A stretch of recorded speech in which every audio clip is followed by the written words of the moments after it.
you mentioned the kind of this feeling of if you're born into one of the few remaining uncontacted tribes, and that being a place where perhaps you can escape this kind of systemic trauma. And that perspective is something I think I've always had from a young age. I have this vivid memory of being in the Natural History Museum in London when I was a kid, and being in the kind of evolutionary anthropology section with all the statues of kind of, early Homo sapiens, and having this really profound feeling of like, there was a time when we were healthy. I just had this intuition, must have been about 10 years old, and I was like, and we're not there now. Like I had this strong need to understand right back from the beginning of kind of human evolution, like what were things like in the deep past, and also you could say, in places where today, where the story of separation, as you mentioned, hasn't played out. And that's kind of counter, I guess, to the mainstream narrative, which is that was, a life that was nasty, brutish and short, and we're very lucky to have escaped it. And this is, I guess, the kind of core of, in your first book, The Ascent of Humanity, right? This idea that we've been sold this story, or we live in the story of ascent, and it's all good and it's all progressing, but actually that's a kind of story of being deeply separate from the rest of the world and not really belonging. Right. The only glitch in that story, so that's a countervailing story to the story of ascent, the story of the fall, that we were in this primitive state of harmony and oneness, and then something happened.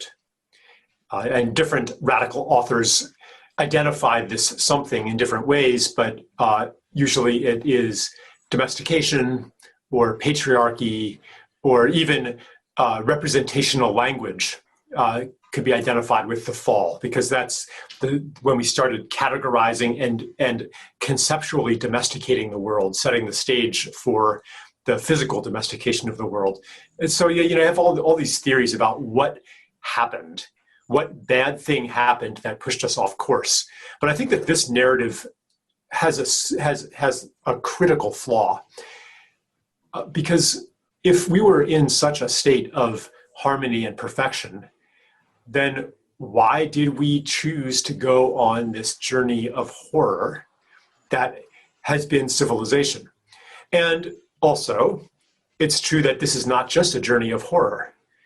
Incredible new forms of beauty have arisen because of civilization. And I think therein lies the key to the paradox, that on some level,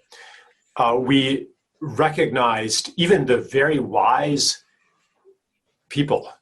in hunter-gatherer Stone Age cultures, they recognized the necessity to go on the journey of separation, to unlock the full range of human potentials, and understood maybe that it was a risky journey, that it was we might never return to our state of wisdom and harmony, but we want to go on this journey, acquire all of the perceptions and skills and technologies and experiences and healing powers. Like maybe you have to descend deeply into illness in order to discover new forms of healing that then enrich the soul when it comes back. So maybe, either you have to believe that there's a inherent flaw in humanity that allowed us to go on the journey of separation to begin with, or you have to say, maybe this wasn't a big mistake after all. And the fact that so much beauty has arisen from civilization indicates to me that maybe we knew what we were doing all along, and that maybe today we are at a critical juncture where if we do not turn toward reunion, we will be lost forever and never bear these gifts back to source that we had been sent out to discover.